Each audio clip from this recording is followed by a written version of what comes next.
यह चीन के एक उच्च भिक्षु थे जिन्होंने नानजिंग नरसंहार में 24,000 शरणार्थियों की जान बचाई थी। आज उन्हें जापानी सेना बीच सड़क पर कपड़े उतारकर अपमानित कर रही थी।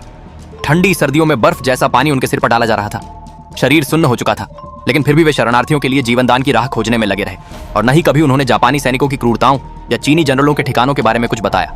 जापानी अधिकारी यामादा ने वहीं पर यून गाओसेंग को गोली मार दी और चेतावनी दी कि यदि 3 दिन के भीतर भिक्षु सत्य नहीं बताएंगे तो पूरे इलाके को जला दिया जाएगा।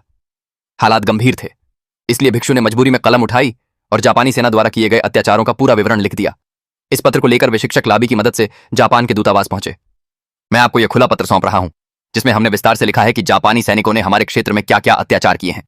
यह सब कुछ चीन और जापान के बौद्ध समुदाय की शिक्षाओं के बिल्कुल विरुद्ध है। चाहे आप बौद्ध धर्म में विश्वास करते हो या नहीं, निर्दोषों की हत्या किसी भी धर्म या नैतिकता में स्वीकार्य नहीं है। इसलिए हम यह पत्र सार्वजनिक कर रहे हैं। अंत में जापानी सैनिकों को इन अपराधों का उत्तर देना ही होगा। स्पष्ट था कि अकेली सच्चाई भी कभी कभी ताकत के सामने कमजोर पड़ जाती है। भिक्षु ने पत्र की बातें अखबार में प्रकाशित कर दी, जिससे यामादा क्रोधित हो गया। तभी जापानी व्यक्ति होंशो यहां आया और उसने यामादा से विनती की कि पुराने गुरु शिष्य संबंध के नाते इस इलाके को छोड़ दिया जाए। होंशो ने वादा किया कि वह भिक्षु को राज्य बताने के लिए मना लेगा। उसने यह भी कहा कि वह युद्धग्रस्त चीन छोड़कर अपनी बहन सपिंग के साथ जापान लौटना चाहता है, लेकिन उसे यामादा के विशेष पास की जरूरत है। यामादा ने अनिच्छा से मंजूरी दे दी। उधर रात में भिक्षु ने शरणार्थियों को इकट्ठा कर दिवंगत वृद्ध भिक्षु के लिए अंतिम प्रार्थना की।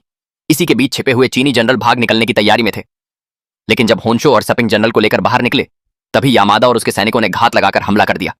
सपिंग गोलीबारी में घायल हो गई। होंशो उसे बचा नहीं पाया और जनरल को लेकर भाग गया। कुछ दिनों बाद खबर फैली कि